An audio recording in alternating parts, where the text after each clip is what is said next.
Recording in progress. Recording in your mother's vagina. Oh, that's a great. All right, guys. It is 9:42 p.m. for me and Mr. Tony Slam here on What's up, you guys? yeah. Over here on the 21st of October, 2024. I was describing to good old Tony here as I was waiting for him to get home that, at least for me, because I really, really do enjoy the cold that we get here in Arizona, especially in the Phoenix Valley. He's in a different part of town, but I'm sure he understands how this is. The law of the desert, how that works is that it gets super cold at night, but honestly, it doesn't get nearly as cold as it could, and it's a big sad time. But honestly, we're getting our first kind of like samples of what the fall and winter going into 2025 could feel like. And I quoted it as almost like as if you were in Wisconsin or you're in one of these like blizzard vulnerable states, right? And Yeah, maybe you have a well insulated house because you're in one of those northern states. You kind of have to, or you freeze to I'm death. in I'm in Cali, yeah. I Well, would like to say for the record, I am not in Arizona, I'm in California. well, that's a misunderstanding, but now we've corrected the lore. That's good shit. Good It's start. all Great good. start It's on all that. good. Um, so he's over in Cali, and he might be closer to the ocean then, but maybe he experiences a similar phenomenon. I'm not sure, but I mean, only this time of year, halfway through, like more well over halfway through October, we still have some pretty spicy temperatures during the day, but basically my experience, my understanding, the having lived over in Tennessee at least for a year, and then going north from there. Um, those nights where you finally like escape the blizzardous conditions, the roaring Right. winds with the snow coming through, right? And then you go inside and you kind of get that shaky breath of cold there. It's not too cold because you're nice and protected from the blizzardous conditions outside. You're protected from the cold, but there's still like a little bit of cold leaking into the room. Well, I have my window completely open right now because we don't really understand the word blizzard down here unless you're going to Dairy Queen or some shit. So instead, I kind of had that sensation. And I'm like, I can finally sleep comfortably without having every single goddamn fan in the house on. You just stole the fucking thoughts out of my head, dude, because like I am also one of those crazy people who like it doesn't matter how cold it gets, the window is fucking staying open during the winter with the fan on. I don't care if you don't like that, then I don't know what to tell you. You Yeah. know, you just don't like being comfortable under like a nice warm blanket like that one in the background because that Well, one is great for the winter. see, here's the thing. Once upon a time, that was okay for me. I did like the white noise. But as in recent years, I would say in the last 5 years, I have had growing and intensifying tinnitus. And the thing is, white noise actually intensifies for me when I have fans on. So it's kind of like when Homelander gets pissed in The Boys, and there's just that Right. absurd ring in his ears. That's kind of what happens for me. So over the summer, when I have to have the fans on, well, it fucks with my ears. And the thing is, I actually enjoy the background ambience of an active city, not a downtown city, but, well, a city, a town like Gilbert that I live in now, where at least every other night you have a train rolling through town and you hear off in the distance, maybe like 14 miles away or something like that, pretty far away. You can hear the train. You're like, you can hear the train horn blaring, just like Right. as it's coming into town. And then once it's like maybe 5 blocks from your house, you can hear the train on the rail, on the track, and you can hear the wheels, the metal wheels. So because I have very super sensitive hearing, I even have tinnitus right now. It's pretty bad. But I actually like listening and kind of like tuning myself into the surrounding ambiances of the city. So over the summer, because I also overheat, why Felt. it's really bad. Yeah, it's actually hell. And during the summer, I kid you not, Today begins, oh, I can finally sleep comfortably. I can finally sleep without a fan that causes white noise, but it's cold enough that there could be a fan, right? And I do have a fan running overhead, so no matter what, this thing is really quiet right now, but these are really well made fans too.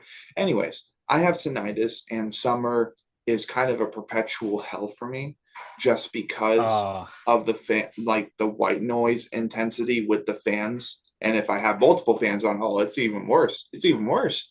When I was younger, it was like listening to the ocean or something, or tuning out to an imaginary more natural foresty scenario or something. But unfortunately, as I grew up, tinnitus because of concerts and just getting older. And then yeah, so I'm in the perpetual hell when it comes to sleep, and therefore my sleep is never good, and I actually get emotional this time of year because I can actually sleep without having to have so much noise and it still being pretty cold. Anyways, welcome guys. everybody watching the podcast, I'm gonna let you in on a little secret. Arizona's hot, guys. Arizona is really hot. And we had a pretty bad summer. We actually set, what was it, 105-day straight record of triple digit heat from the tail beginning of our summer well into this month. It only stopped like recently. And we had a bombshell ambush 2 days of 65 degrees, which everybody's doing like the SpongeBob or the cave SpongeBob, right? Just like, because we're like, what the fuck? This isn't natural, even for us. But it's starting to cool down and it's really, really nice. However, I'm trying not to jinx it because the thing is, Halloween Dude, I am. is melted candy half the time. So it's awful. It's just not great. But guys, welcome back to the Anatomy. Great way to start off the show. It's me ranting and raving like I do almost every episode that happens to be in that like 6 month chunk of the year. That is until I go back to Tennessee, or who knows, I might look into going up to Alaska because you can get paid for living there. Might go over to Japan because there are so many opportunities, and I'm You trying to. can? Mhm. Yeah, I mean, I've been honestly, to Alaska. I've got a friend that lives there, and I visited her about 5 years ago, something like that, and I went in the middle of January ooh, and stayed there for like in a hotel for like 5 days. that And sounds really nice. dude, I'm telling you, the fucking snow was like up to here, dog. That I'm sounds not even great. exaggerating. Yeah. It was like it it it is until you fucking because like everything's within walking distance in Anchorage. That's where I was, and it's like you can walk the entire town within 30 minutes, like all like from one side of the to the other because this town is so fucking small. But it And ain't a 15-minute city. That's just how I just used like to I be. like the cold. Yeah. I mean it's just like it's kind of similar to Arizona because all those like pocket towns and stuff like that. It's like, dude, like 5 people live here. And I mean it was a great experience, like the town's cool. There's a freaking mall in Anchorage. I don't remember what it's called. It's probably just called Anchorage Mall or something like that. But Right. anybody watching, if you ever go to Anchorage, hit up that mall. It's like a freaking 4 or 5 story mall. It's Oh my bad God, ass, dude. dude. Yeah. I've never in my life seen a fucking a multi, like I've seen a 3 story mall, but I've never seen anything more than that. And this fucking mall was like I said, I think it was like 5 stories high and with like elevators and escalators and shit. And it's like, That's insane. those are Was it some, like polished on the inside yeah. too?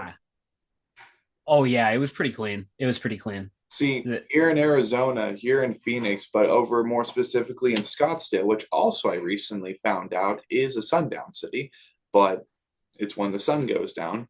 And I'm white, so I would have never been affected or been given any clues as to it being a sundown city. Scottsdale Fashion Center is about 4 or 5 stories high, I do believe, and it is massive. It is massive. Not only that, dude, there's like a bridge that was like made that like goes in between apartment complexes that also like are cushioned in and like next door neighbors to this mall. And it's such a weird effort of architecture But you mentioning that Anchorage Mall, I'm like, oh yeah, we have something like that here in Arizona. It's just like Okay. very, very like I don't know, it's intimidating the how made for white people it is. It's like I Fucking am white and I don't like being here. This is ew. this is Like this is why is what there's no trash anywhere? All the Gucci trash cans have shops, been taken out Dior, for the day? like all the rich people stores are in this place, and they have like all these just obnoxious LEDs, and it's just way too fucking bright. And I remember doing a DoorDash in there one time, and the mall was so big that my ass, 6'1", running through most of it, or power running, power walking, jogging sometimes too. I ran out of breath and I gave up after like kind of making it to the food court. But I'm like, yo, I'm trying to get some fucking pretzels here. I can't find it anywhere. I even jumped on the phone with my younger sister. I'm like, this place is ridiculous. I don't like being here. Even as a white man, I feel very afraid because I'm a poor white man. And I don't know, like, I never I found don't a place. belong here. I never found the place. I just gave up. I canceled the DoorDash and like moved on. And then the next one tried to cue me right back into the same mall. I'm like, you Wait, think I'm fucking stupid, bro? Like, you were doing a DoorDash order or you were trying to order DoorDash? I was doing a DoorDash order in this place, and I never found Okay. the said place ever. I still never found it even after I was off the clock with DoorDash, just casually running into there. Because I'm like, yo, I need to get familiar with this place if I'm gonna make some big bang bucks off of some fucking egotistical rich white people. But the thing is, I still never found the place because this mall is so goddamn complex. It's a That's complex. It's ridiculous. a super mall. It's crazy. And then they have, dude, I kid you not. This is the first time I've ever seen this. I think it's because they have like these giant IMAX level theater screens or some shit, but they managed to also get a Harkins in there, in which it none of it's on the first floor. What the None of fuck? it's on the first floor. All of it is on the second floor to the fourth or fifth floor, and it looks architecturally impossible when you're on the outside because I kid you not, the Harkins building built into the complex, the foundations of it are actually off the floor too. And I'm like, why? Like, Why? why? Who? I want to speak to the architect that designed this fucking I do too. monstrosity. And then I want to just fucking walk away and never speak to them again Hold because I'm on. like, you want What is some of this? that freaking Rothschild shit over here? What is this mall called? It's a Scottsdale Fashion Center. Scottsdale. Okay, fashion center. Square or center? Square. Square. Okay, let's see here. Let's look this up for some of the folks that are curious. And I'm Yeah, actually yeah. curious. Oh my fucking god, dude. That's ridiculous. Yeah, I can I share my screen yeah. on here? Let's do Yes, it. I can. Let's see. Send a request. Uh this is fucking ridiculous. Is it showing my screen? Okay, there we Not go. yet. And then here we go. There you go. All right, so this is the apparently the Square Mall.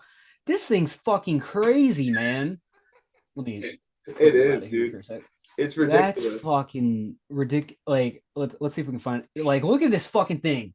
Like it's like somebody in like it's like if you're building fucking Legos but in real life. It's like if some Lego designer fucking designed this or something, or so, This like is somebody the who plays Minecraft.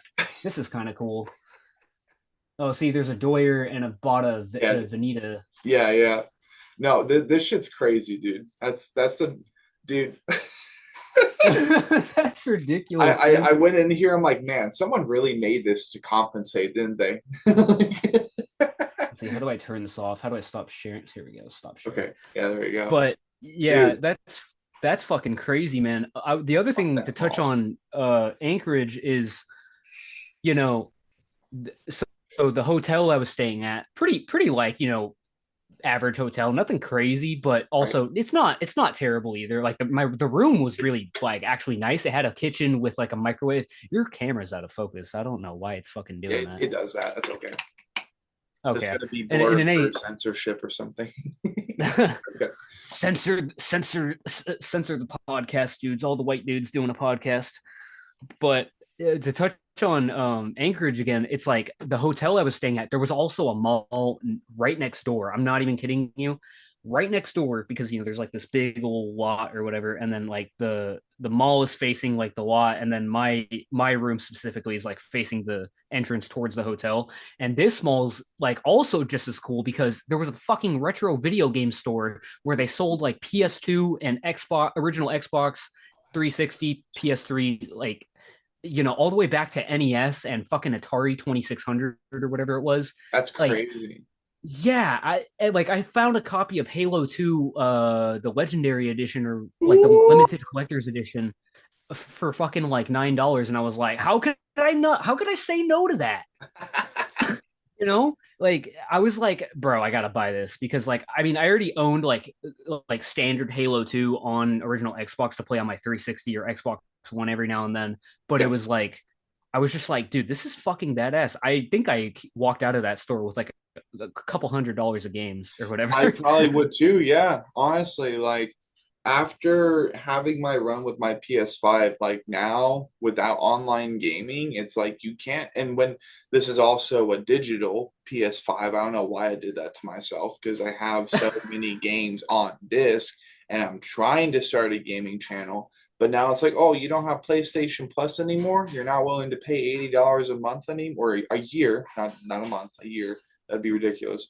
You're not willing to pay $80 a year anymore. Well, all the games that you've been saving up all these last 3 years through PlayStation Plus and our monthly free games, oh, they're all gone. Goodbye. I'm like, fuck.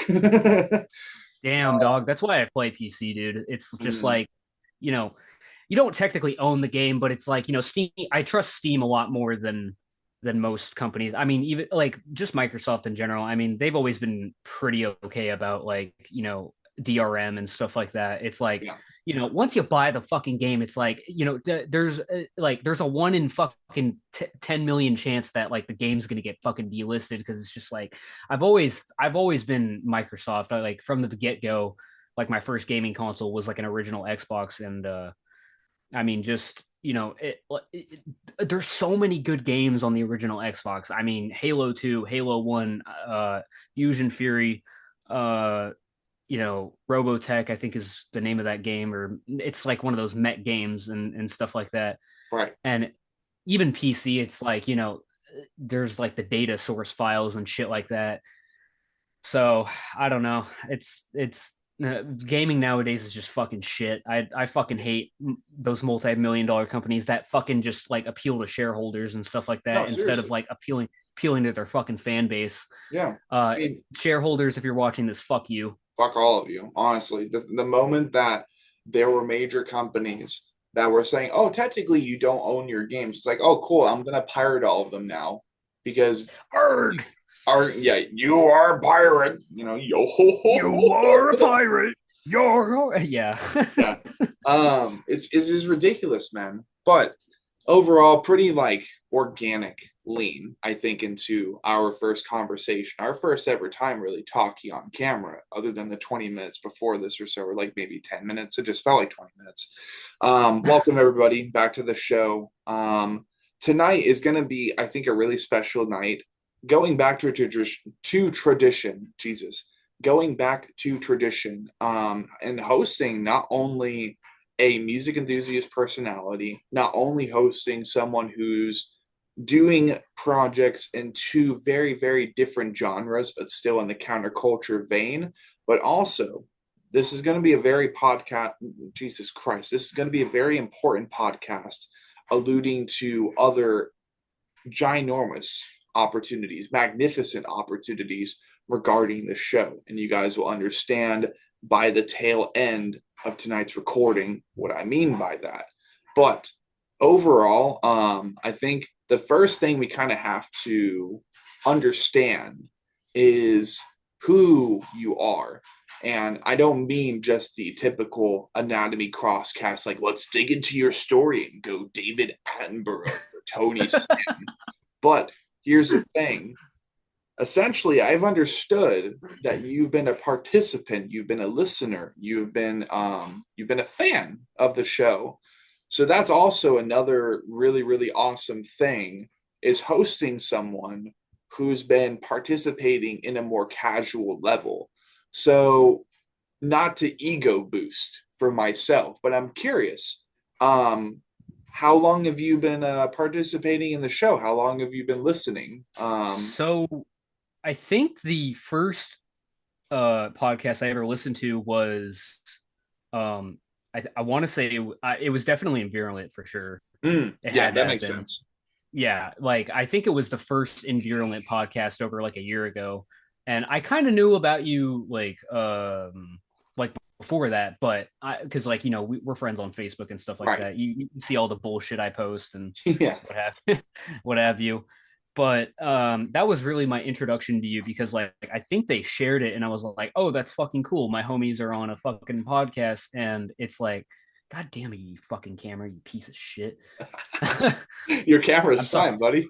No, it's your fucking camera that's pissing me off. It's like it keeps fucking like out of focus, and I'm just like, anyway. But yeah, that was really my.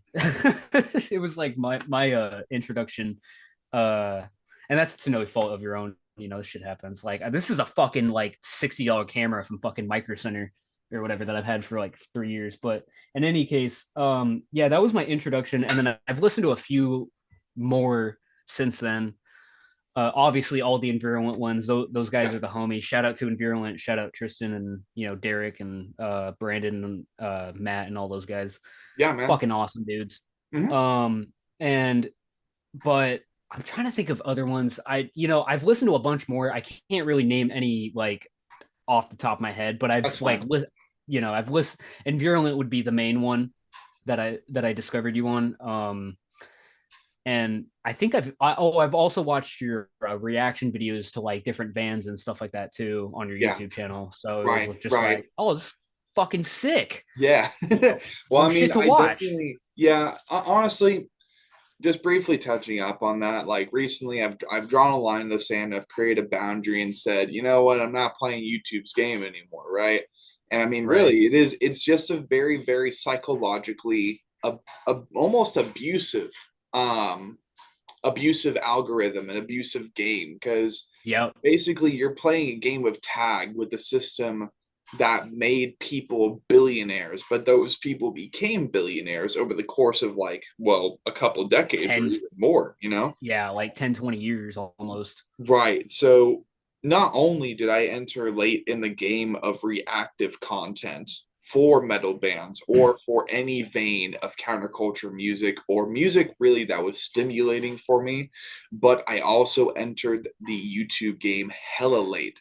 So to those that may concern, because I've had some pretty fucking petty replies on that main video, Uh like I don't know, people have every right to express their opinion, but like I think the one that stood out to me, which I'm not going to quote a username because that would just be stupid, or it just feels stupid, it doesn't feel right.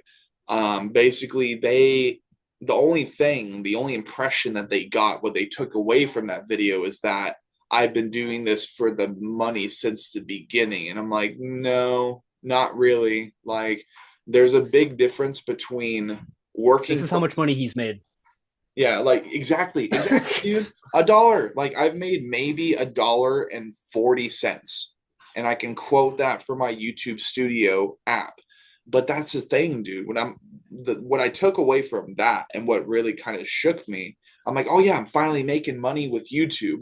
But then I realized the reality of it. And I realized what other content creators in our vein, like Randiness, told me is that, yeah, even when you get to 4,000 subscribers, you're not really making that much money. No, So you're I not. utilized my instincts and I said, wait a minute, what if I only have been quoted $1.40 because I have almost 1,000 subscribers?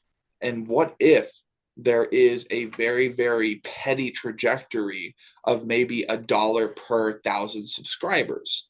And I said, whoa, Right. that means in person, like subscriber to video ratio, the only way that I'm going to make the money that I want to make is by, especially with how things have worked with my channel, I'm going to have to get up to like 400,000 subscribers. And therefore, with how things have gone so far, unless I really, really put work and really, really put effort into a video, which I don't have time to do anymore, as I'm trying to shoot for a career instead of working a brain dead um, call center job from home, where basically half the time I have people telling me to kill myself in lullaby form over the phone because low key the company was a scam call center. Basically, I would be looking at least getting 400,000 different clickbait, brain dead, half assed, half baked reaction videos for maybe 400,000 subscribers. I Hey look guys, I interviewed 5 Lithuanian children today, and we're gonna see what they have to say.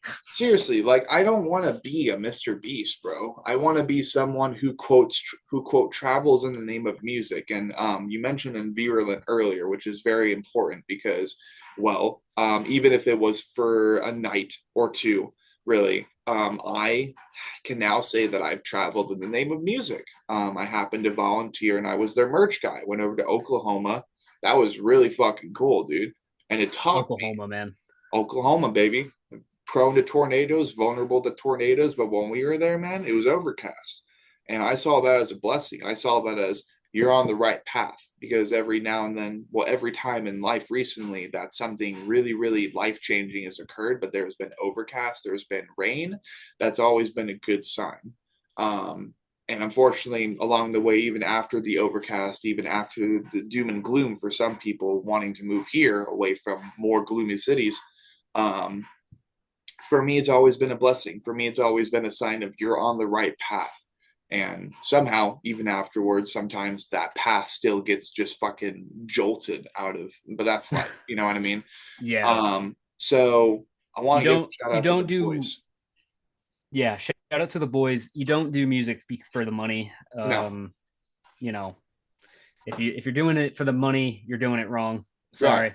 Sorry. Yeah, I definitely wanted to provide a disclaimer too, then providing direct response to said person who has, I guess, been a fan of mine for a long time. No, I've never been about the money, but there's a big difference between working 100 hours every 2 weeks on 1450 with no overtime, working a call center job so I could technically earn money while doing YouTube and my podcast at the same time, doing that for 1450. 2 years. Yeah, Fuck, dude. yeah, that's what I'm saying, man. And they haven't raised their hourly. So I was doing that for 2 years back in 2021 and 2022. And I kind of got burnt out. I thought that me working as hard as I was and networking with as many bands as I was, getting them on the show, a shitty show, but something that became better with time. I thought that that would be enough, but I was wrong. And therefore, I had to take a step back and I'm like, you know what? What do I really want to do with my life that will provide a financial backbone that maybe will allow me the enthusiastic firepower that I need to get back on the grind with this channel without having to worry about money? And just making sure that I have a career in front of me, but also then afterwards, after dealing with that career, after accomplishing that career and being well seasoned in some type of path, then returning to YouTube and kind of getting back to the clickbait shit I did before, but absolutely undeniably expanding upon it, most likely affording my own living space. That way I have an entire house of space to manipulate, to utilize, maybe a podcast room that's separate from my actual living spaces, which that still hasn't changed. Like, people, the thing is, you have to want better for yourself. I have a saying: always appreciate, never settle, right? Appreciate the opportunities along the way, but that doesn't mean you have to gravel and stick to those same things. That isn't to say don't appreciate them in the moment, right? And therefore it becomes a vicious cycle of definitely appreciate it, but you don't have to just compromise there. You don't have to stop there. So if you have ambition, if you have things you're trying to accomplish in life, keep moving forward. You know what I mean? That's Yeah. what you have to do. And especially for someone like me who wants to do all the things that I've done, not even really grasping at straws so far, except for traveling in the name of music. Like, that has nothing to do with any of my own creations. But I can say that I've done that now. I can say that, yes, once I do get musicians with me on my terms, under my command, under my wing, And basically, I'm the Caleb Shomo of my thing, or I'm the Brendan Urie of, to my Panic at the Disco, which would be Blind with Utter Failures. Now I can say, yes, I am prepared to lose sleep, to travel, to run into issues with the van, our van turning into a fucking vibrator on the way back. I'm prepared to face these challenges alongside other musicians because I can deal with this shit where they can't. So it's like I've definitely acquired more grit since I started, but people, there's a big difference between that and, oh, I'm just in it for the money. No. If you really got that impression after the last 2 years, I'm sorry, but you're watching the wrong channel. You're in some kind of like separate world where you're not seeing my true intentions, because I love counterculture music. I love slam, deathcore, all these heavier genres. And one day I want to do global domination with my show and everything else I do with all the connections I make. So, I mean, that's kind of my spiel and my response to that, because that really, really turned me off per se. That I was like, what? Like, you Get think the I'm in fuck it for off the money? Reddit, you fucks.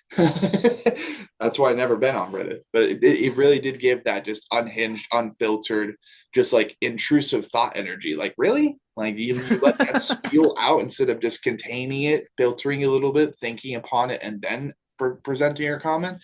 But yet again, that's also the internet, right? Unfortunately, as I continue growing to the level that I want to and beyond, it's like I'm going to deal with that sort of stuff. And there's only so much time, so much energy that you can put into saying, no, I'm not in it for the money. People can choose to believe you, or they just won't believe you, and you have to move on. You can't burden yourself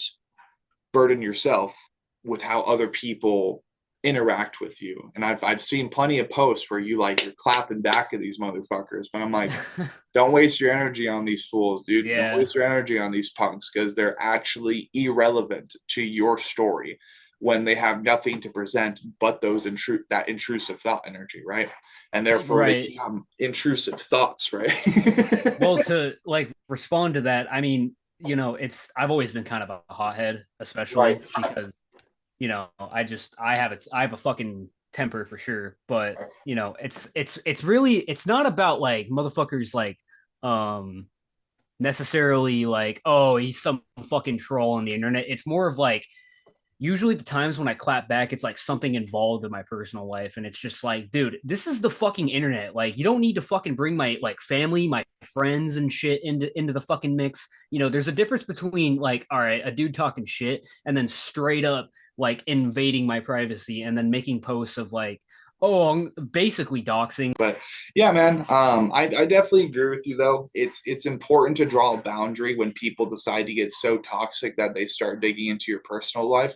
That's why actually, my internet name, my last name, Cross, it's not my real last name. I've My mentioned real name's not Tony, so it. Right, right. my Um, last name's not Slam.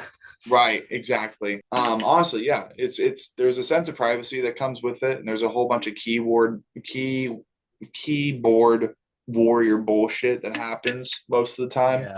And I mean, I've for the most part learned how to just counteract it, or better yet, in the wake of dealing with Karens the way that I have, working my new job as a Walmart auto care center service writer, working Safeway, working Costco, I just counteract their bullshit with kindness, and half the time they just feel bad and they water themselves down real fucking quick. Because like basically they're talking to a 6'1" like Canadian level nice guy, just like, oh well, you're not gonna talk to me that way, but let's go ahead and get your problem solved. And they're like, oh shit, sorry, and this happened today. I kid you not. All right. While the first chunk is processing, I mean, if I remember correctly, we were what were we talking We about? were touching on just people digging in your online or digging in your Oh, personal life online. yeah. The point I was trying to make before we took a break was like I said, there's a difference between like a simple internet troll and like someone straight up because like I said before the break, I've been doxxed before. I'm sure maybe you've dealt with that a little bit. And the dude was used to be a fan of my band, and I'm not gonna name who it is, but if you know, you know. And like I said, I mean, just the guy, I pretty much sent him a CD, and then because he was a fan of my band, I was like, hey, let's do a trade. You send me something, I'll send you something back, equal trade. And then, over time, I had a falling out with that person, and it turned into like me simply like keeping them blocked on all my social media, and then like at one point they literally DM'd me because the fucking packaging has my address on it for the return address, and so the fucking person like DM'd me like a little text screenshot of my address of like, oh, we have your fucking address. It's like, bro, you can get that shit on like public forums and stuff like that. Like you're not fucking doing anything that I haven't seen or that's new. You know, it's like, oh, big fucking deal, dude. You got like I said, my fucking address from the fucking packaging cause of the CD I sent you. And this is like fucking almost 5 years ago now, but Right. um Still. it's like, dude, you're acting like a fucking kindergartner with this shit. Yeah. And that's not fucking cool, man. I had to go to the fucking like, because at the time anyway, it was like I wasn't sure what the person was capable of. I don't know the fucking dude.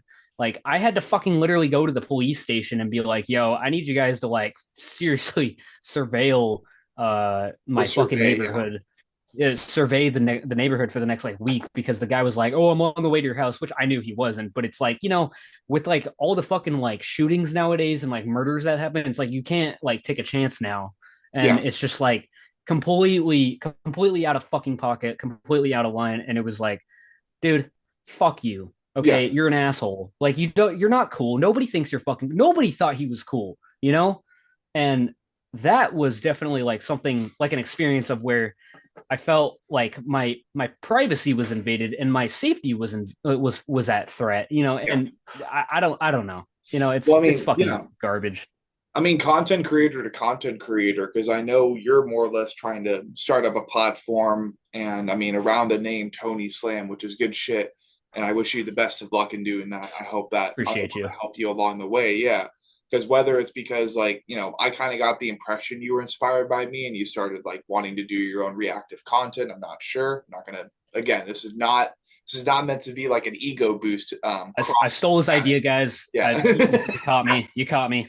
Right. Oh, you got me. You No, got me. I don't know. It's an important conversation, I think, to have early on between like slow and steadily developing YouTubers and entertainers, right? Because you want to develop a community, you want to build a following. And unfortunately, whether it's because you're in a band, whether it's because you happen to be a celebrity who's in a movie, like, dude, paparazzi is the original version of all that, either paparazzi or TMZ. Yeah. Unfortunately, Hollywood has that toxicity to it. But the thing is, people enable it because they're like, what makes these people like so higher up on the scales? Like, we got to humble them, we got to dox them. People as big as Johnny Depp getting their addresses leaked during the Depp versus Heard situation. You have That's to have those ridiculous. conversations with yourself and ask yourself, is that potentially worth it if you want to get to those same levels, right? And for me, it's like that's why my last name is not my legal last name. Now, at some point, I do plan to unveil that because my genes, and for example, when I had my beard, it matched another person in a really cool movie. And I was planning on making a TikTok post talking about these two movies that are very important to hint, hint, Scottish and Irish culture, right? So that's all the hints that you people are getting. If you haven't learned of my last name by now, that's because you're not that well tuned, fine tuned into what I make, and therefore you don't fucking need to know, to be honest. Because you have to. I don't believe in having secrets, but there's a difference between secrecy and there's a difference between privacy. Secrecy is just withholding information and having skeletons in your closet, whether they're good or bad. That's your business, and that's fine. People can have secrecy. I've never really believed in it for myself. I've kept secrets for other people that I'm still keeping to this day, and I've kept them under lock and key for like 3 or 4 years now. That's fine. But there's a difference between that and privacy. Privacy is the willingness to have your information out there, but people still having the audacity to trespass beyond those thresholds and have the intentions of utilizing your publicity against you to their advantage. And to those people, no matter who you are, whether the person who went after Tony for whatever reason, fuck you. Like the level of keyboard warrior that you have to be, the level of wow, I want to be like TMZ or even fucking MTV or Rob from Just Ridiculousness, like the level of toxicity and unfiltered lack of empathy that you then have. I can only hope that going into the near future, that doesn't reflect upon your own personal connections with people, whether that be loved ones, family, your immediate family, your blood family, the family that you assemble Fast and Furious style over the course of 2 decades. One can only hope that your lack of empathy doesn't also trespass into your personal, the things that you personally value or the people that you value. So I think that's a very important conversation to have. But I mean, there's not yeah. really much to talk about because neither one of us, thankfully, yet are on those levels to where we should be expecting that. So kind of subtly moving on from that, right? Me and you are having an awesome conversation so far, and I do think that this will be a lengthy one. We might have to break this into 2 different days, maybe even 3 different days. Who knows? Because we're talking about a lot of good shit, and I've been meaning to have Tony on the show for a long time. Because I'm seeing him and I'm seeing in real time, like I said, him kind of going on a similar journey to I. And therefore, that's also why I wanted to make sure that I offered my appreciation to those who have participated and followed me along my journey, um, as basically I did with Randiness for a little bit. And then I hosted him on the show, thanked him for being an inspiration, and then boom, we haven't really talked consistently since, but not for any negative context. It's just he's a father, he's a family man when he's not a YouTuber. And well, if I've been playing the game as long as I have, maybe I haven't even gotten to 1,000 subs, but he's been playing the game as long as he has. He's gone to 8,000 subs and he's still not able to live off of YouTube. That should tell you something. So now I think would be more, structured, right? Let's go ahead and deep dive into the structure that we've had since the beginning. And what I mean by this is basically just learning about Tony here, right? So, if I may, good sir, what I want you to do is go ahead and take as much time as you need. And if we have to, again, continue breaking it up into different days, it's fine, as it is getting pretty late. It's almost 11 p.m. For me, almost 11 p.m. for you. Um, Yeah. Basically, just go ahead and tell your story, man. Tell your story and go to That's the very beginning of everything relevant into you wanting to become an online content creator, into you wanting to become Tony Slam, into Infantectomy. Like, let's learn about all of this shit right here, right now. so I would say it would be more easier for you to ask more structure line questions of like, whatever. Like what questions do you have, Right, exactly. So, as per the structure, I mean, that's basically question one is take about 10 to 20 minutes and whether you want to isolate to the roadmap through Infinectomy or becoming Tony Slam as a personality and a trap metal rapper, whichever one you want to do first. Let's go ahead and go with that. Go from the very beginning of what it it's first sparked, and then yeah, we'll go from there. okay. I mean, the underlying issue with that is it doesn't really take it to like Tony Slam or even like Infinectomy. It actually like is more deep rooted as far as going even further back. So, and Fair you enough. actually to touch a little bit, not too much, not spend too much time on YouTube and all that shit, but it actually kind of starts in YouTube because Okay. I was trying to be a YouTuber initially, and this goes all the way fucking back. I'm telling you, like 2012, bro, like straight up. Ooh. Yeah. So I was in like eighth grade, the eighth grade, yeah. when I first started doing like any sort of form of content creation. It wasn't very good. It was pretty shit, mind you, but um, it does root back to my original YouTube channel, which was called Mr. Mustache Ninja. That was my original YouTube name. Yeah. Love it. I love it. And so that was my original YouTube name. And then I had it was pretty much essentially a gaming channel where I played like Minecraft, Call of Duty, and like other Xbox games and stuff like that. But I filmed it on like a shitty iPad propped up on my dresser, basically recording the TV screen. And it was like, just like a simple, like doing like 12 to 20 minute Let's Plays each on every video and being like, because, back then in the old YouTube days, I don't know how many people watching have been using YouTube since the olden days, but in any case, I mean, it roots back to that as far as like, videos could only be like 20 minutes long each, I think it was, or 12 minutes or something like that. Like, you motherfuckers have it easy now with your fucking like, hour and a half long like Let's Play videos. Like, seriously. Um, yeah, Absolutely. y'all youngins got it fucking easy.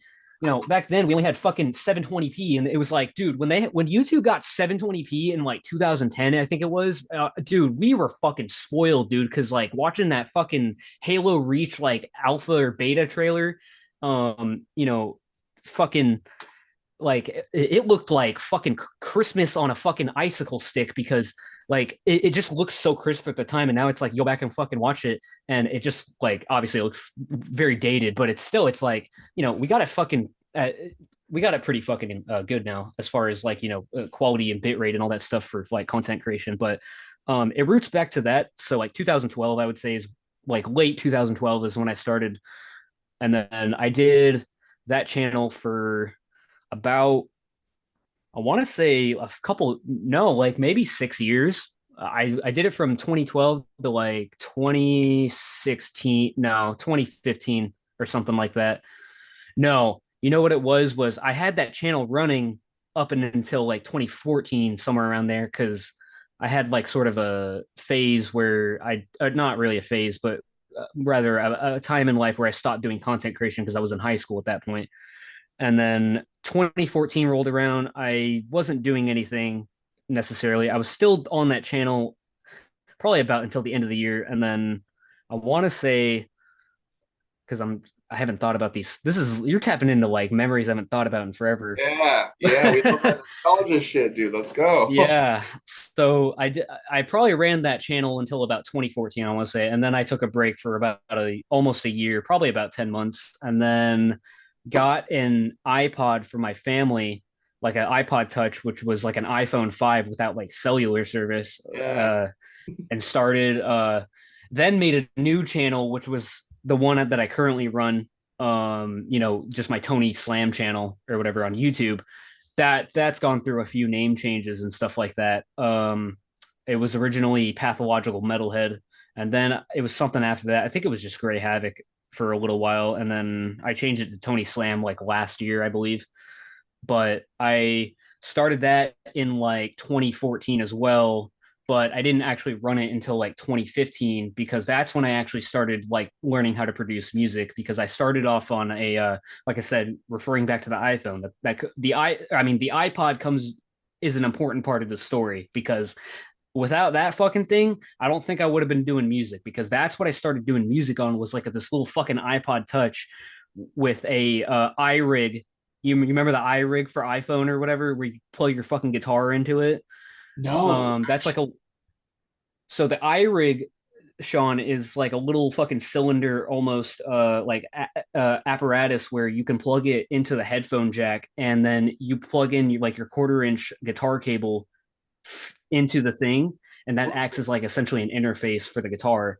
And Oh, so you would go into yeah, you would go into GarageBand, and this was the badass thing about GarageBand at the time was GarageBand was a fucking head of the like mobile game in 2015, because like literally, do you know what bias amp is? no, unfortunately not. So bias amp is just a digital guitar VST, Oh, right? For you to play like guitar amps and stuff like that, like 5150 and stuff like that, Mesa cabinets, like emulated, not actually 5150, but like, their spin on 5150 and shit like that. And so what you would do is you would load you could, not only was the fucking the guitar amp app like a standalone, but you could fucking launch it into the GarageBand Wow. itself. Yeah, pretty fucking ahead of the game for 2015, if you ask me. Yes. So originally, to not to sidetrack, but essentially I started producing like shitty electronic music as my first thing. Uploading the shit to SoundCloud. I've been using SoundCloud for like ever. I still go on there every occasion just to upload music and stuff like that. But that's where I kind of started posting my music. Initially, it was SoundCloud. I didn't know what SoundCloud was at the time. I didn't even realize that I was uploading it to that until like a few weeks in and I'm like, where are all my fucking tracks going? Because I would render them and then be like, where the fuck did it go? So I discovered SoundCloud and that they were on SoundCloud because like GarageBand would connect you to SoundCloud or whatever to upload it, or you could, render it as a fucking WAV file.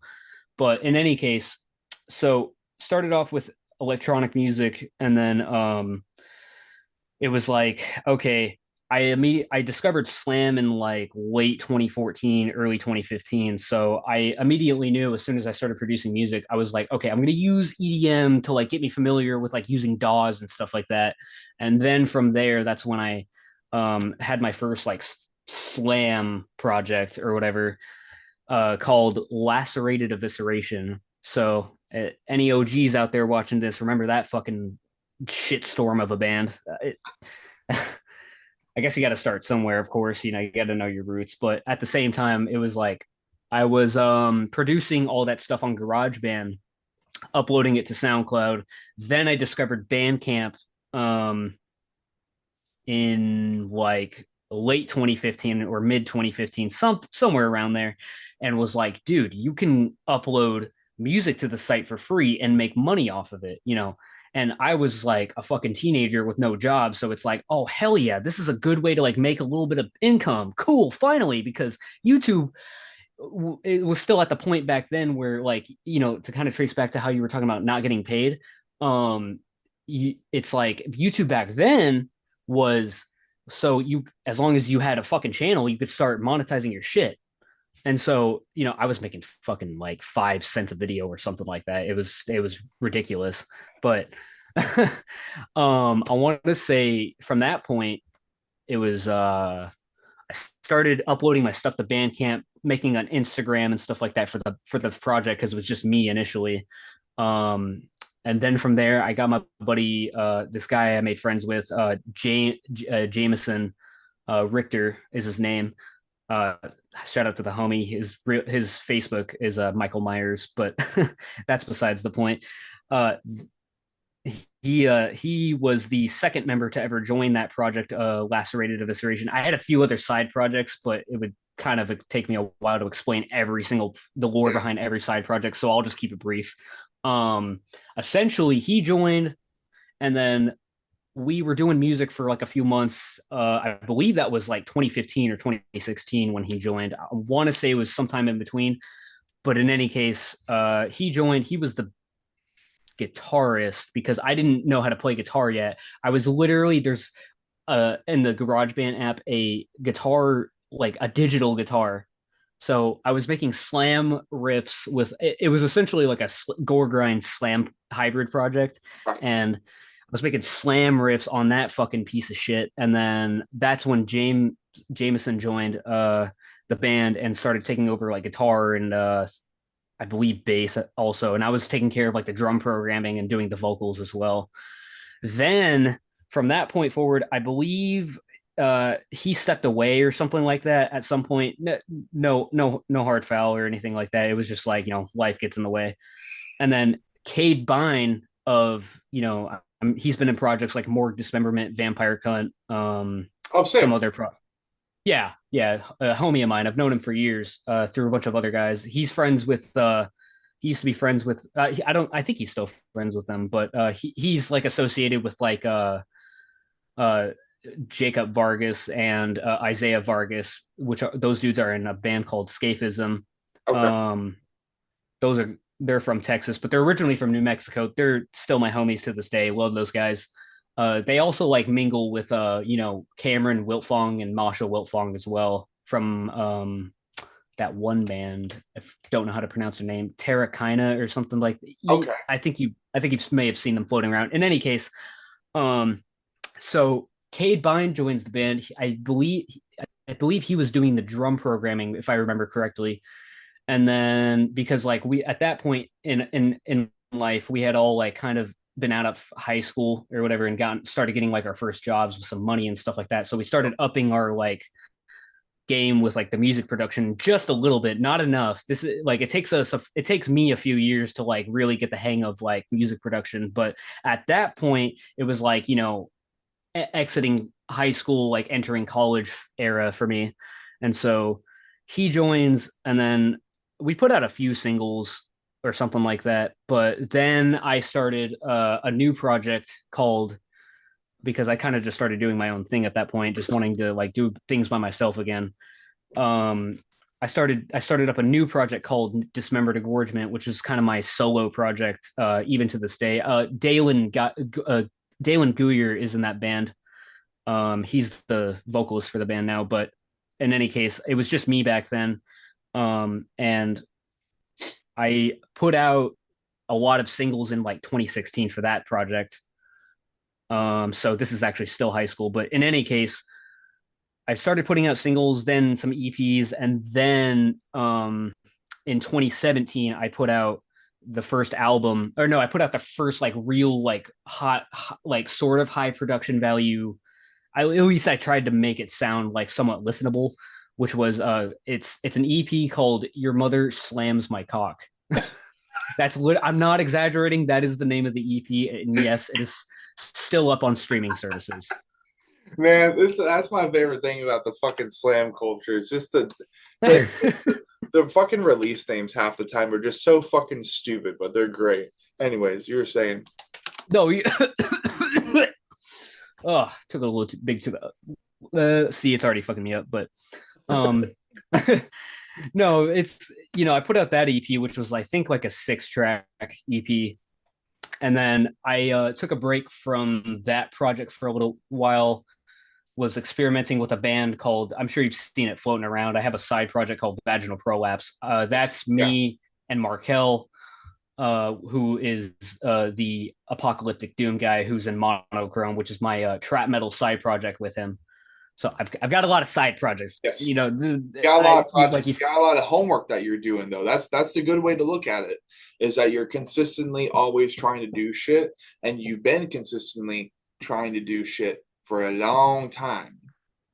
Long time. a long time. And so to get back on topic, it's like, so VP, which is vaginal prolapse, we were experimenting with that for about a year or less, and I put out the first in 2018. I put out the first dismembered engorgement album, full length, called Horror Visceration, and that's from there is where my like music production value started like really climbing the ropes and stuff like that. And me obviously learning how DAWs work over time, like just getting better with practice.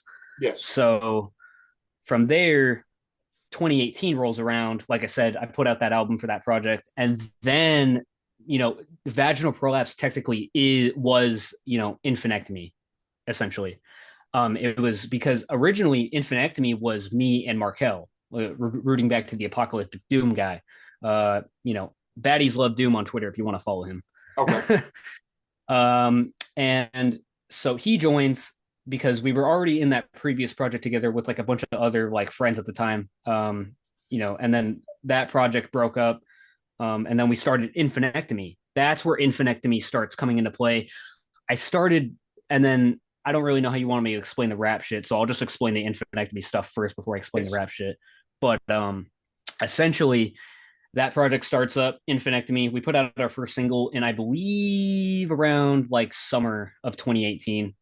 Okay. And because we were trying to capitalize on the like ever growing expansion, because Slam was getting pretty big in like 2018, I want to say, had like Yes. a pretty huge peak.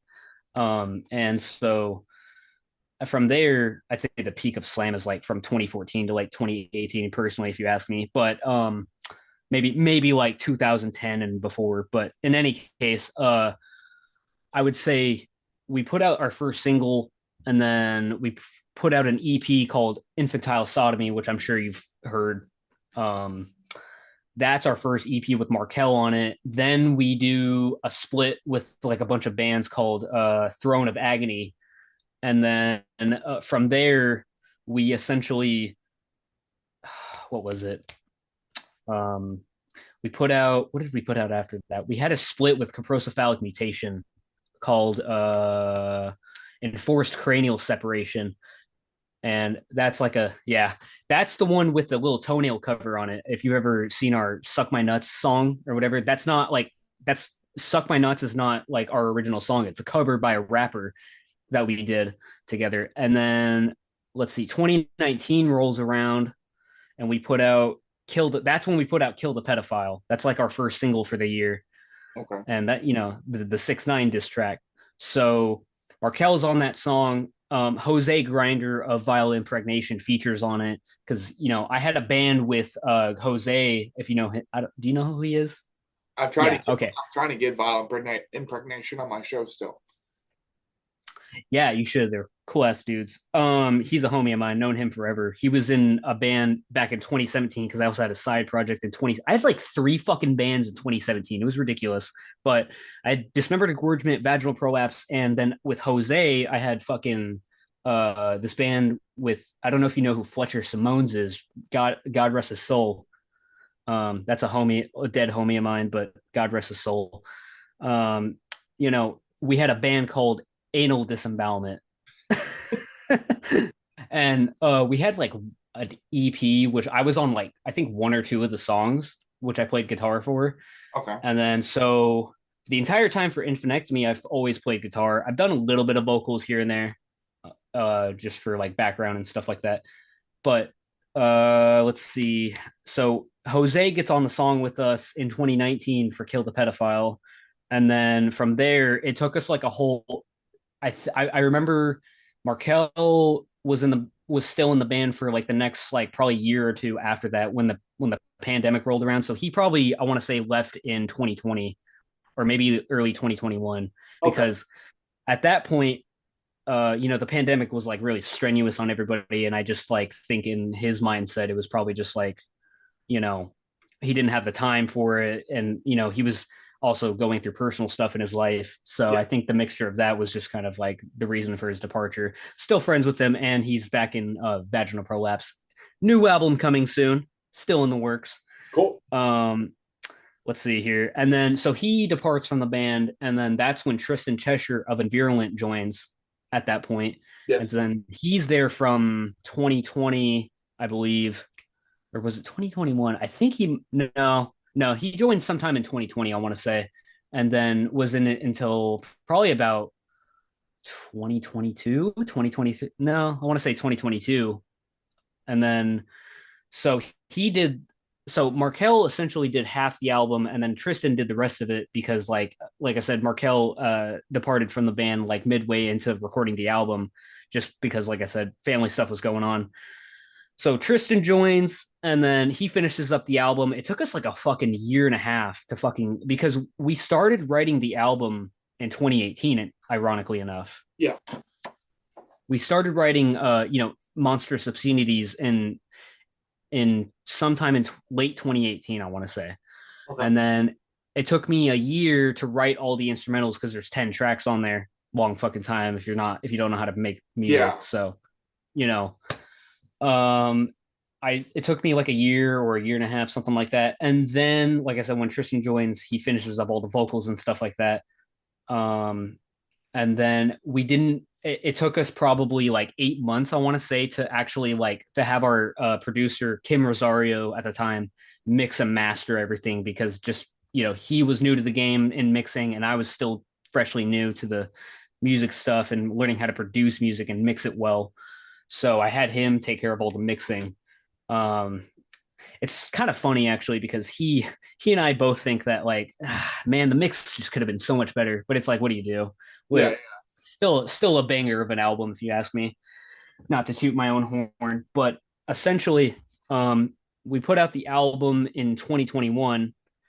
It gets released through CDN Records like we're not signed to them like through a contract or any sort of binding contract like that. You know, it was purely a distribution deal of like, hey, can I print your guys' album and I'll give you free CDs? And then he pretty much like gave all the major like slam labels a bunch of copies as well for them to profit off of, which that's fine by me. You know, I Yeah. didn't pay anything for them, so it's like that's a fair deal. Yeah. Um, it's good exposure too because it's like our CD is on Reality Fade as far as I know, Comatose, CDN. I want to Severed Records as well, if I'm not mistaken. I could be wrong on that one, but it's on a bunch of fucking like big slam labels, which makes me happy either fucking Right. way. Like, you Yeah. know, Because I because mean, all the dudes from this. yeah, at least the music is out there in the first place. And if those labels choose to make deals with you in the future and they choose to give you a chance, then there you go. That's the reason it happened. And therefore then you have other, yeah, bigger names directly wanting to get you involved in their shit. And then that just opens the door for plenty of other opportunities. So hell yeah. Yeah. So then, so we put out the album. Does fucking phenomenal, by the way.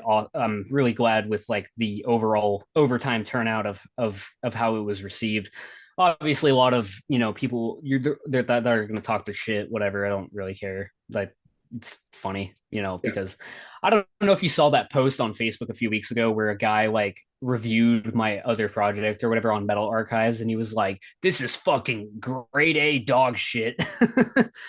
No. I actually genuinely love those reviews because like they're just hilarious to read.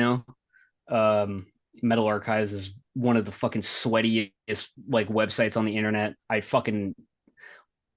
don't like that website. I honestly, the fact that we're even on there is honestly a surprise because a lot of my like earlier projects were not on there because like they have like this sort of thing where they're like, oh, it's not metal enough, and it's like, dude, It's like slam. you have Job for a Cowboy on here, you know.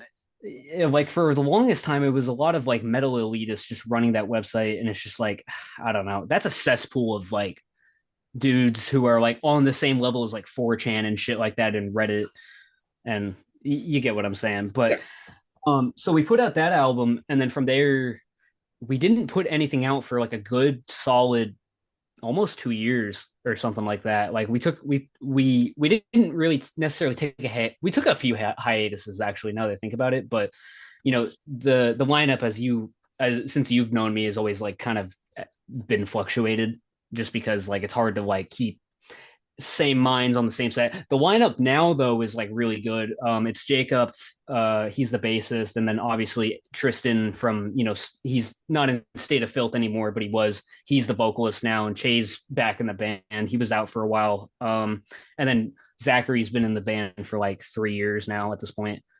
Um, Zachary Farrenkamp, he was in Angel Splitter, and he's also in Pedophilic Castration, and then I think he's starting up a new project soon. But Okay.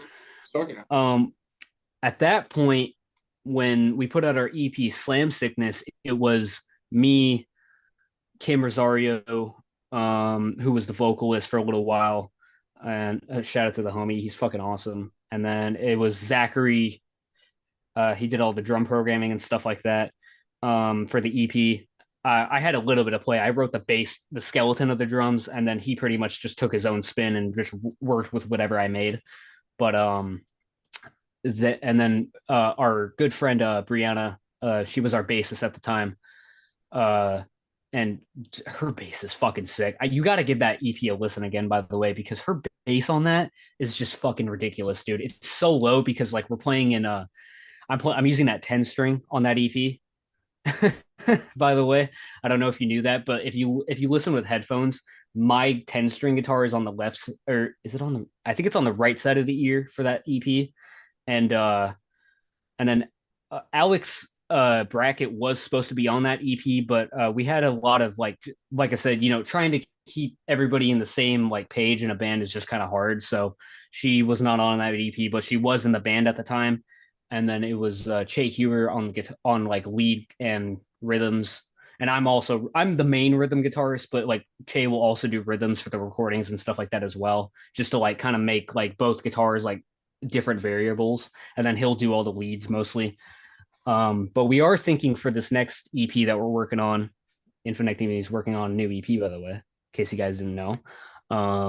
But next EP, I think we're gonna have our bassist and Che both do lead or something along the lines. But to get back on topic, so essentially, I've covered the lineup for the EP, and then after that we put out Slammed in Utero earlier this year, and that's our newest lineup, which is you know it's me obviously on guitar as always, and then Che on guitar as always, and then our bassist Jacob is on the bass obviously, and then Zachary fucking wrote all the drums. I just pretty much what we did, because we can't really afford like a actual drum recording kit for him right now. I just had him fucking like, I wrote when I was writing Slammed in Utero, I essentially I wrote to tempos in Reaper, and then pretty much uh only wrote with my guitar and didn't program any drums. I essentially finished the entire song because I wrote the entire song, and then from there I sent over the whole project to Zachary, our drummer, and had him like send me like shitty iPhone voice memos of what he wanted me to program him. It works. I got the essential idea of what he wanted me to do for him for programming drums, but now for this latest EP, I'm having him actually learn how to program the drums so that he to like his specs, so that way it's easier to for him, because trying to go back and forth between different fucking voice memos is just a pain in the ass. But that is what we did for Slammed in Utero, was he sent me multiple like voice memos on like on through my phone number, and then on iMessage and shit. And then from there, Che recorded the guitar, and like I said, Jacob recorded the bass, and then Edward or Tristan, however you like to refer him to, is finally recorded the vocals, and then we had our bassist Jacob mix and master the entire song. And that's for the And most recent single, Slammed in Utero, which, if I'm being honest, I don't think I've listened to yet, because I oh, think, okay, yeah, content creator brain, it's like I usually save my first listens now for this type of shit. So it's like, okay, get the context behind it, then listen to it, then have that reaction with the context behind it, blah, blah, blah, blah, blah. And that usually, being a little bit more clickbaity, right? Um, yeah. but also it's like so many bands that I'm continuously trying to network with. So it's like it's difficult. It's becoming more and more difficult over time to consistently network with all of them, and that's why we're looking to also upgrade how the Anatomy Crosscast works. But cool, that's the roadmap then for Infantectomy, and basically everything aside from then Tony Slam as a trap metal project. I see. Well, it's not as simple because like I've had so many side projects, and so way too fucking many. I could look on Metal Archives right now real quick because I actually want to show you. I'm not gonna like share my screen, but I am gonna like look up my name. I don't think they're all listed on here, but essentially, let's see here. You and Kristen Cheshire seem to have that same flex. Yeah, Like, we let's we've done. cross fingers. Let's go check Metal Archives to see how much I got under my name. Yeah, because at this point it's just fucking I've had too many. So like one, two, oh, past bands. I guess I should probably do past band. Oh, maybe not. 1, 2, 3, 4, 5, 6, 7, 8, 9, 10, 11, 12, 13, 14, 15. I don't really count the 14th one because that's just the original band name of. Continue. Gee, gee, thanks, Zoom. You're so great.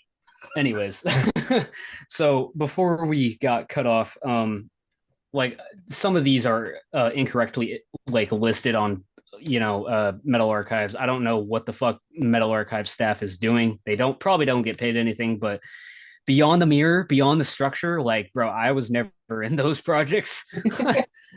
But to refer to what I was talking about earlier, and I actually kind of don't really remember what I was talking about, but essentially, um, oh, I remember now.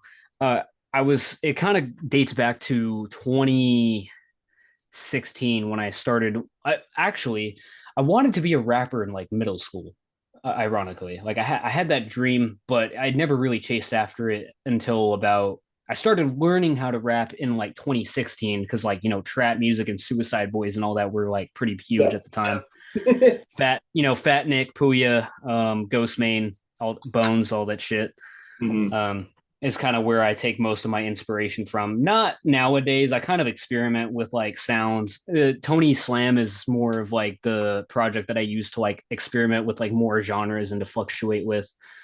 I still do trap, obviously. It's just like I do it in such a way that it's like, I like to do have fun with it, like not take it super seriously, but also put in enough effort to where it's like enjoyable, so it like I said, it dates back to that time, and a good, I want to say like year or maybe less, I start learning how to rap by simply just listening to um you know it's essentially Suicide Boys. I started learning how to rap literally because of Suicide Boys, mostly anyway, Yeah. because I had a homie that was on that I followed on SoundCloud or whatever. That's like kind of friends with some of the guys I mentioned earlier.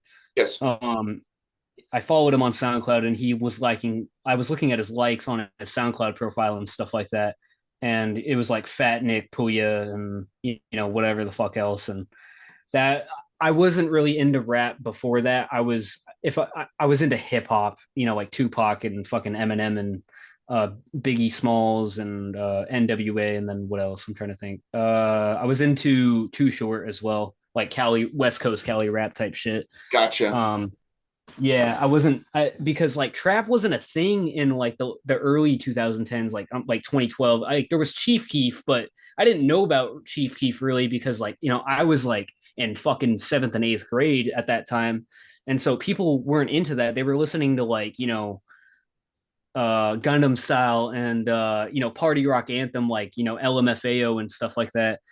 And I had like an iPod, so I was listening to like like I said, all those guys I mentioned, plus like Sublime and fucking Pennywise, and I was kind of like whatever essentially my stepdad and my auntie Anna listened to was on my iPod. And so I kind of like discovered my own music taste from there. And then when I finally got access to like YouTube and social media on like a proper like device, then that's when I like started actually discovering what I was into and stuff like that.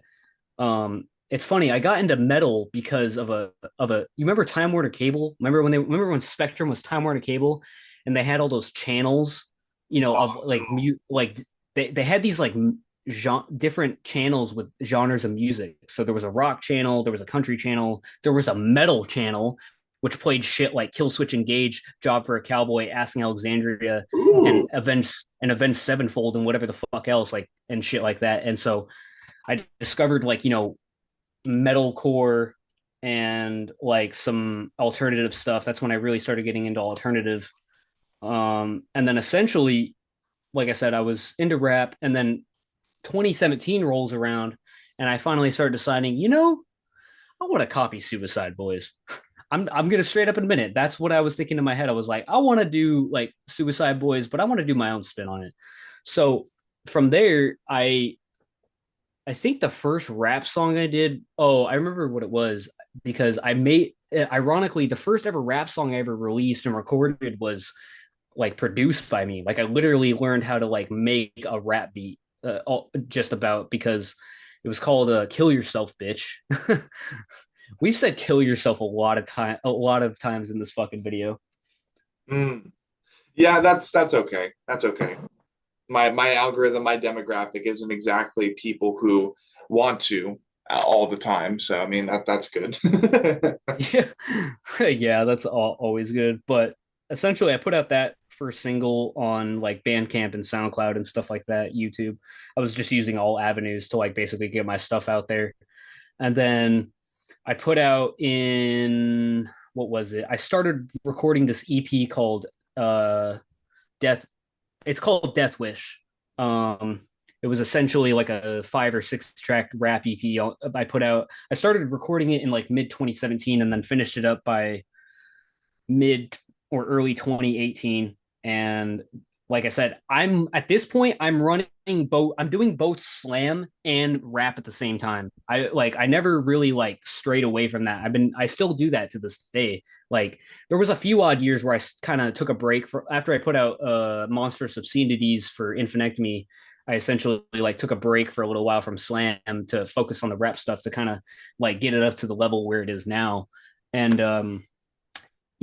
and I'm still growing every day. Obviously, I'm always trying to perfect my craft. But I put out the Death Wish EP in 2018, and then from there, I took a break from like rap music for a little bit to focus on the full length Infinectomy album. And then 2019 rolls around. I didn't really know how to like monetize like rap, because like I was still pretty fresh to it. So I essentially when I did start putting more stuff out on SoundCloud and like YouTube in 2019, I had an EP exclusively on SoundCloud called a Slam Ghost Detective. It was a full album, and it was, yes, it's inspired by Yu Yu Hakusho. Literally the album cover, bro, is like me, like the finger gun that like Yusuke Urameshi does, where he's like, he's got his thumb like this or whatever, and it's literally like I paid an artist actually. I forget his name, but he's badass. Haven't talked to that guy in a while, but he made art for me to essentially look like Yusuke pointing the fucking like ghost gun like this stance, and it's just me with like a backwards hat and long hair and shit, so it looks like me. It was pretty sick for the time, and like that's post pandemic, so it's like like that whole year for me was like pretty chill as far as like experimenting around with fucking like rap and stuff, and then so I put out that, and I put out a few more singles ever since. And let's see, 20, nah, let's see, because I didn't put out my first like super like long album until this year. But essentially, I was putting out like singles upon singles from like 2019 up until probably like last year, Okay. because I like I said, I was still kind of figuring out like the kinks of like DistroKid and like all the streaming services and stuff like that and how to monetize it. Cause like in 2020, I was my brother Mason, who was my half brother.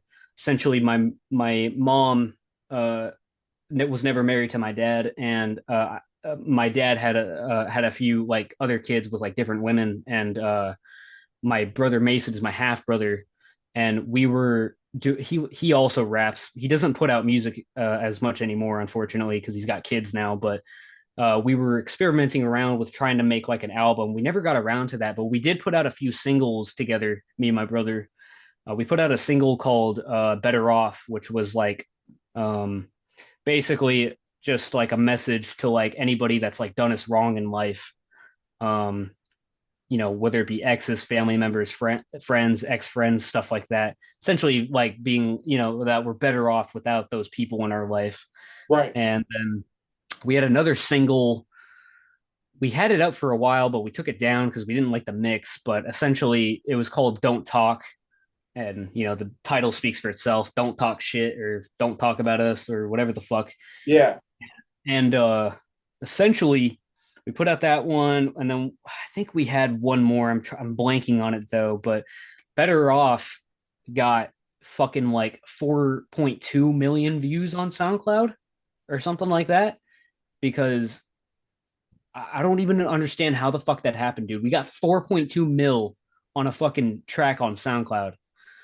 And then let's see, so from then on there, I go off to do my own thing for a little bit from like 2021 to like 2023. So for Tony Slam, I've put out music videos since like 2017 or 2018, something like that. Okay. But like I said, 2020 to like 2023 is like where I was kind of experimenting with Tony Slam and Gray Havoc, because I know I've changed my name a little bit as far as the rap stuff goes, but essentially, um, you know, I was doing that, and then 2023 rolls around, and I put out the first like real deal like high production EP. It's not really that high production. I just like mixed everything and did all the mastering, and then my buddy Matthew, who he works with the DJ LD on the Beat, which if you don't know who that is, he produced a lot of the tracks for Sublime. Okay. Uh, Okay.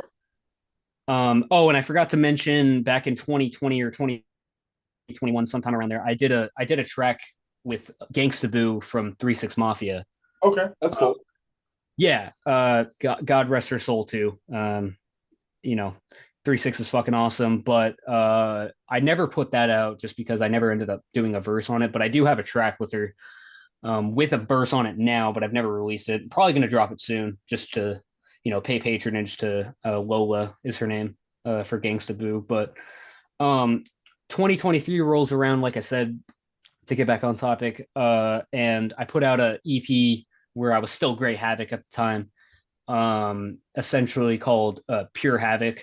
And that is, like I said, my buddy who works with the DJ of Sublime, Matthew Leonard, he went to high school with my fucking mom and shit and was friends with her and my aunt and all my family back in the day.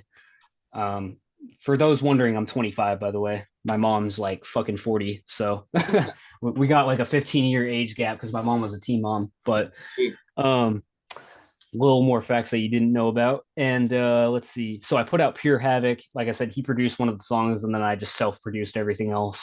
And then I put out a few more singles from there for the rest of 2023. I did a few music videos with my buddy Gabriel Campbell, which he's in a band called Planet Putrefyed, which is like a slam deathcore hybrid project.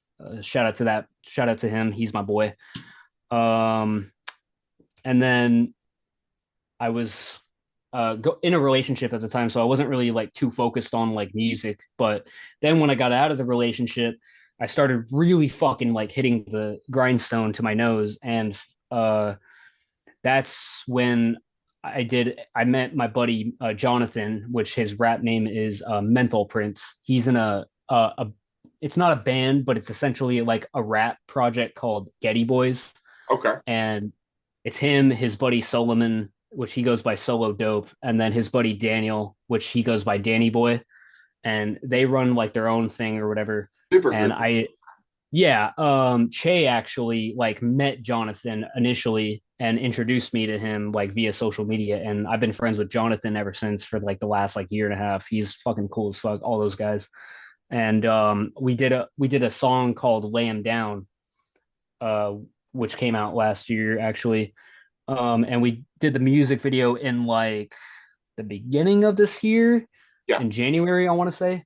And that got like 12K within like a month or two or something like that. It's crazy, dude. Like the support for like some of my music is just like I couldn't be more appreciative of like the fan base and stuff like that, and the people that do support me, like you and you Yeah. know Derek and all those boys, from Envirolin and all the rest of the dudes from the scene. They're all fucking cool as fuck. But um, so we did that music video. We're actually me and Jonathan are working on an album right now called Slam Prince.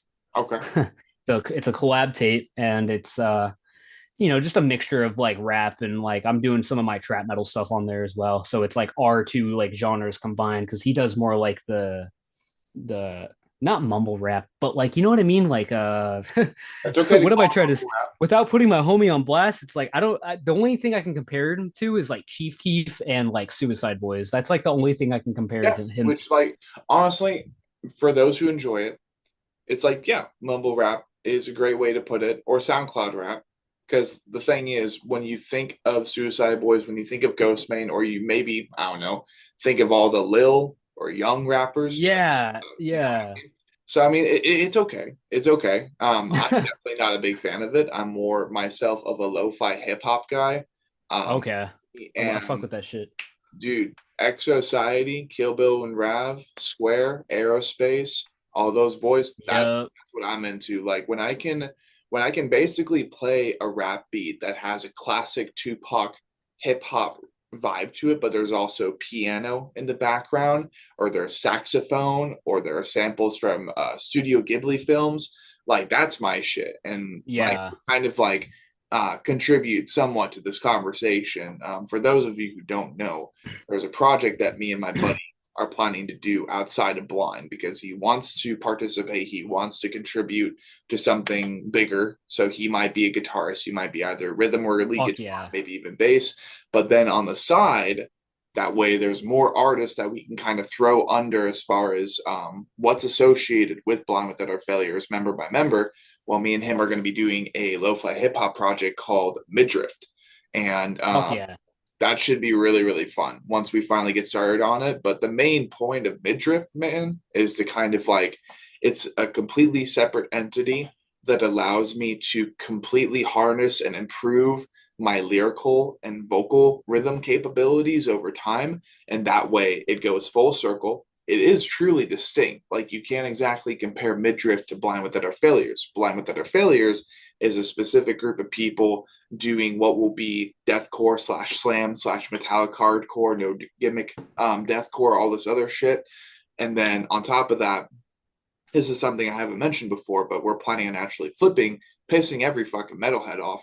And I'm actually planning on writing country slash dark folk versions of every album we ever Yes. release. Dude, I can't wait for those not metal archives necessarily, but just those metal elitists on like social media to be like, this is a real metal. But yeah, I mean, ultimately, the point is, if I want Blind to be a legacy band, it's like, well, what can we play comfortably in our older years if we want to kind of get away from that mainstream setting and eventually become a Bring Me the Horizon band, but then at the same time, kind of step away from the limelight. And then, I just picture me and all these other members with our very abstract aesthetics. For example, me with dreads and a beard down to my balls or whatever. But I I love also it. have like, a top hat, and we're just playing like banjos and shit in a coffee club or like in a Dude, dive bar instead of just a mainstream setting. And we're just like, I don't know, we're just embracing the culture just of, having fun. yeah, just having fun, but also in a more relaxed, more humble setting that doesn't Yeah. require these amps and shits. I mean, anybody who's been wanting to hear more about Blind Without Our Failures, there you go. I'm like, you know what? I'm gonna flip it a little bit, and I've found a love recently for country and dark folk. That's why I got rid of the beard, as I want to grow a Sam Elliott. I want to grow a Monopoly Man. And then once I have that set, I'm gonna start growing everything else back. But dude, I'm falling in love with country. And if I'm going to be moving to Nashville and if I want to acquire some Nashville local musicians, once I make that move, if I want to get me some good old Southern musicians, well, what are they going to be more familiar with? Chances are they're going to be more familiar with country. And chances are I have a it's going to be a lot more likely that I'm able to scoop up already country musicians who are just annoyed by the mainstream Southern pop and who are maybe embracing dark folk, Southern Gothic, and older country bands, older country artists. So yeah, just kind of throwing that out there. But Midriff more specifically, that's going to be a lot of fun once we get that kick started.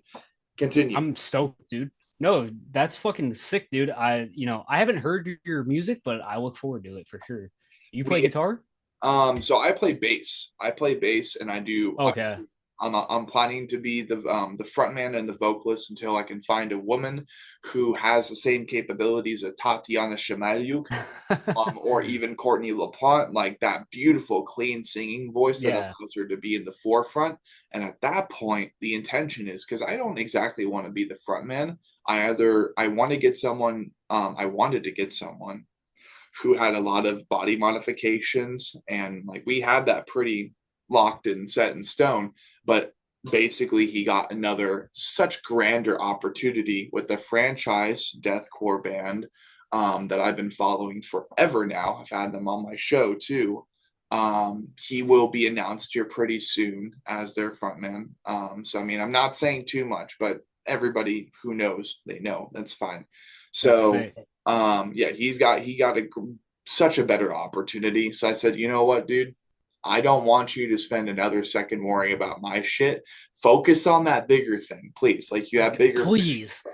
That's how I felt when, to interject, that's how I felt when Tristan left Infantectomy and Tristan Cheshire specifically Yeah, to yeah. go for Invirulent because I was like, dude, Invirulent's going to be so much bigger than Infantectomy ever could be, in my opinion, anyway.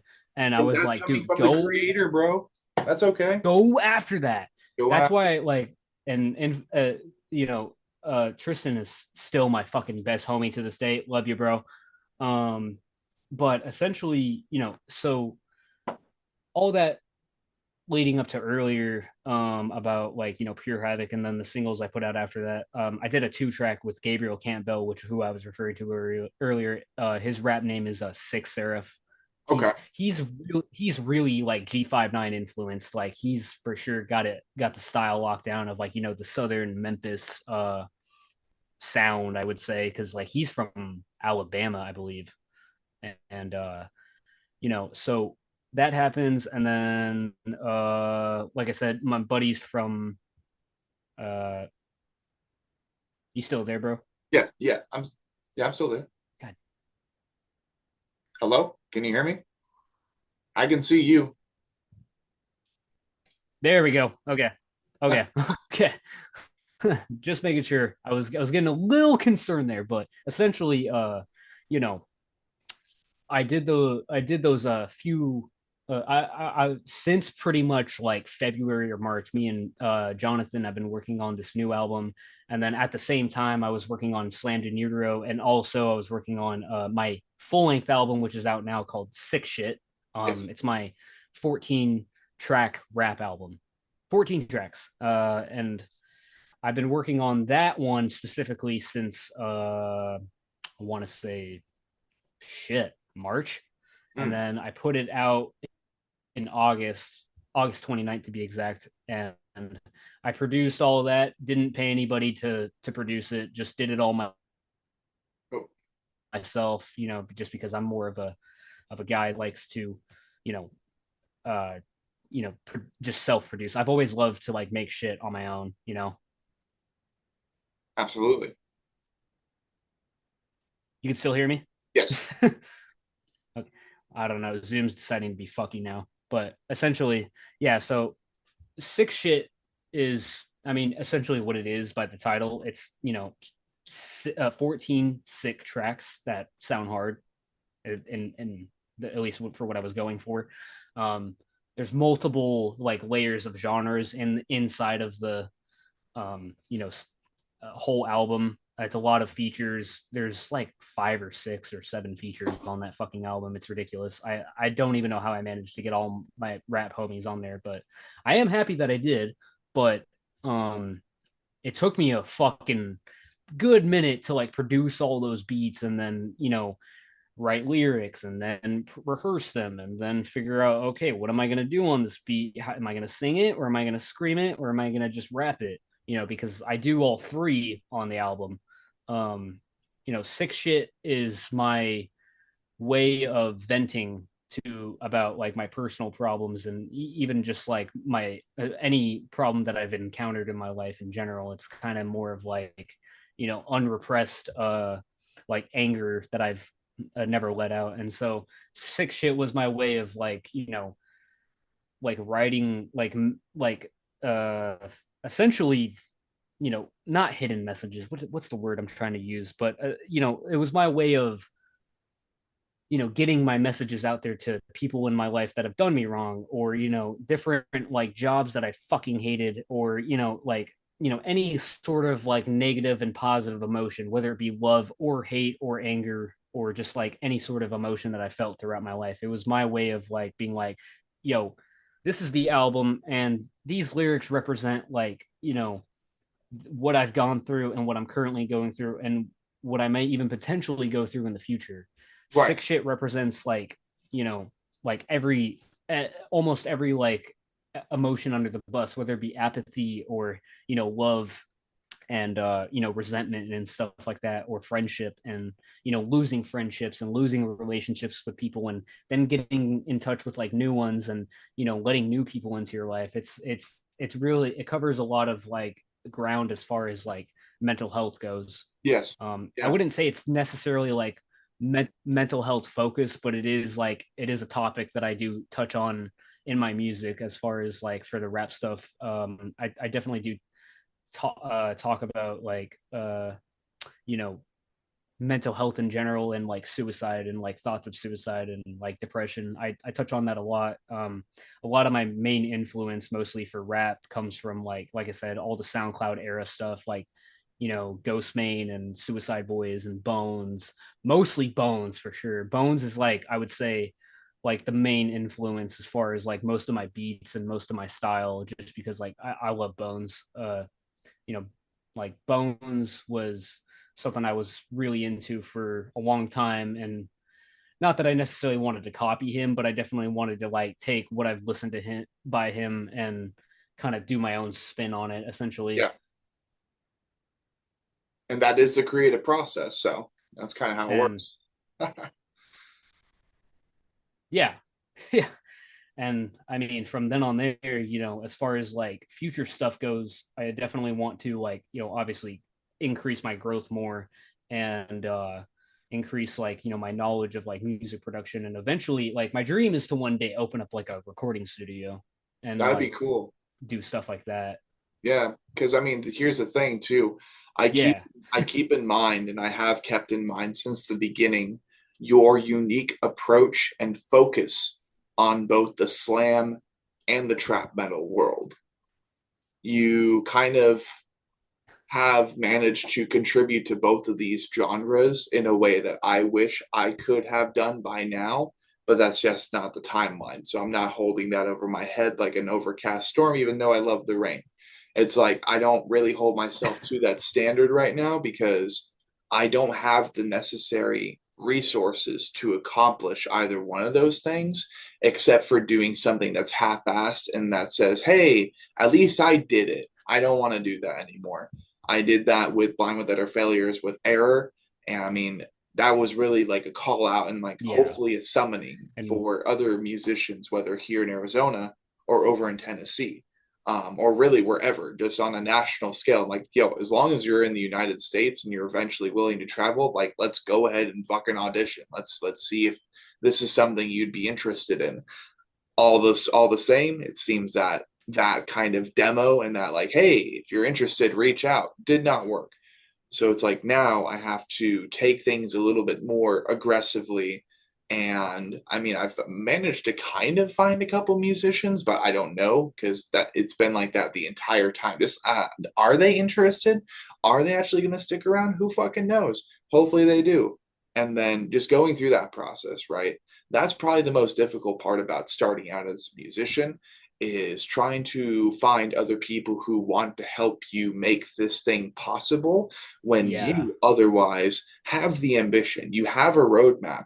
Maybe instead of being musically inclined or musically seasoned with an instrument, maybe instead of that, you have a marketing mind, or you're really good with graphic arts, or you're really good at being a leader and therefore a manager, or you've been door dashing for as long as you have, or were forced to drive across the entirety of the United States from Middle Tennessee to Phoenix, Arizona in one day, doing 27 hours straight. So then you can easily become a zombie driver. You have these parts of you that you can contribute to the equation, but sometimes even that's not enough. It all just happens with time sometimes. So keeping that in mind, dude, you're just doing your homework. You've been doing your homework for a long time. You've been doing a hell of a lot more than I ever have so far. And even then, sometimes it just continues to be difficult, but you got that grit, you got that grain about you, and you keep moving forward.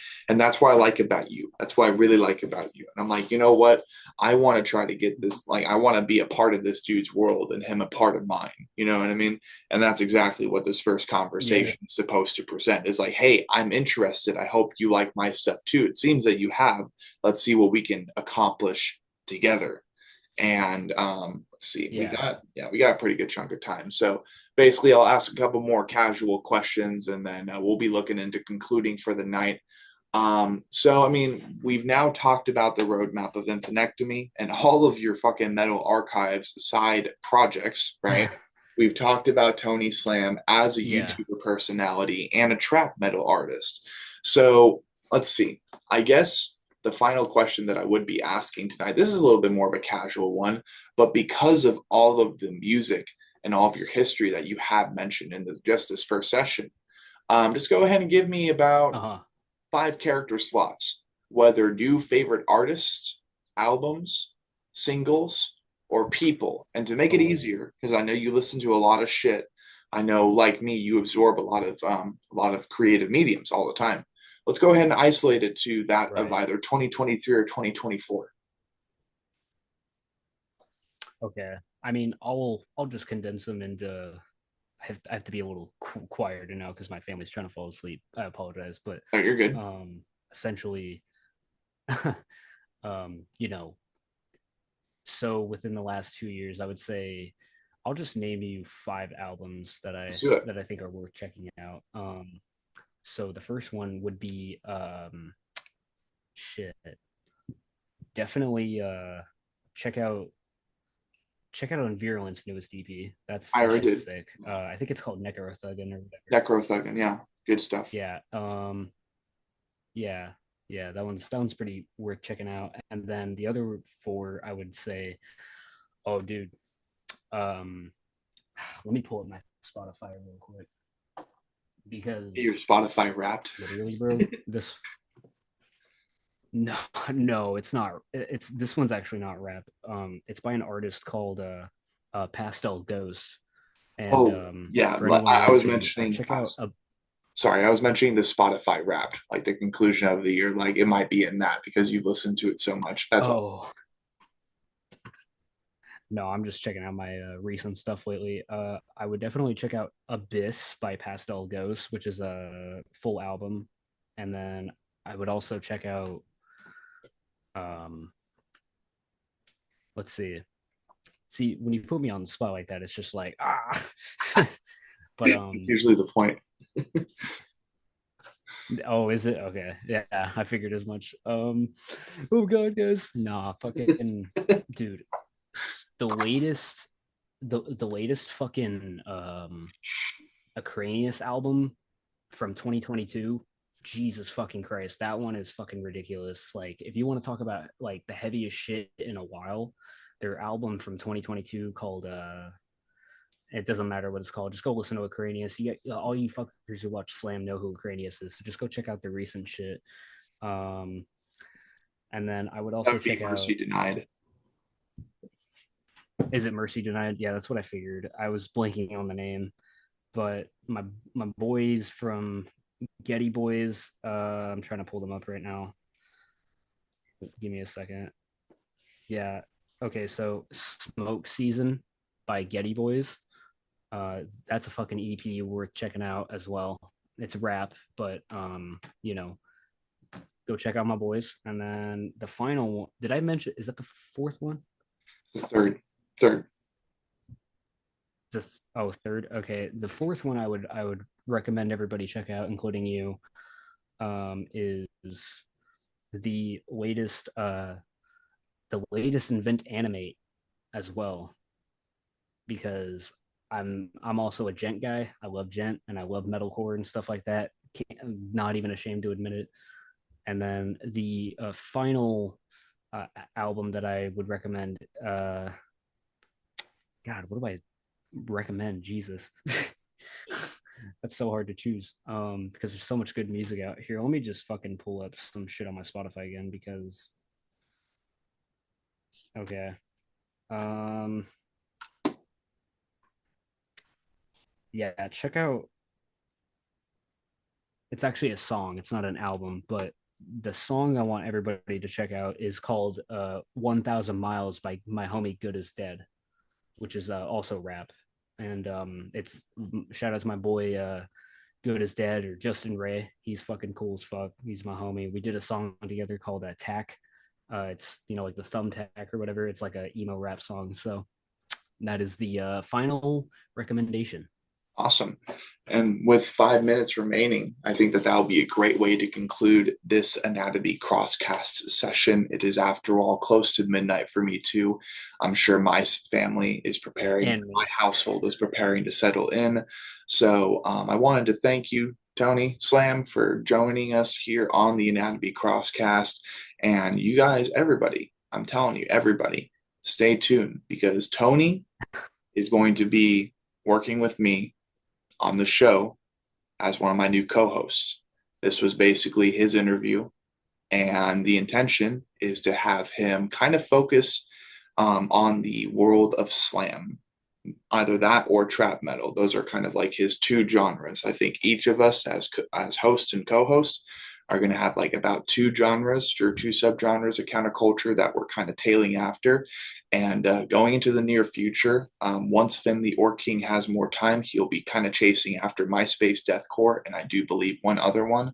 I'll be chasing after metalcore, and I do believe dark folk slash country.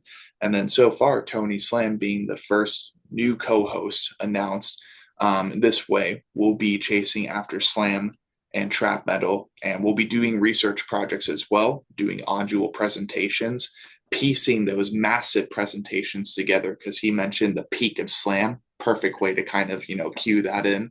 But yeah, look forward to that, people. Look forward to basically Tony Slam being one of the new co-hosts of the show, going from a fan to a new co-host.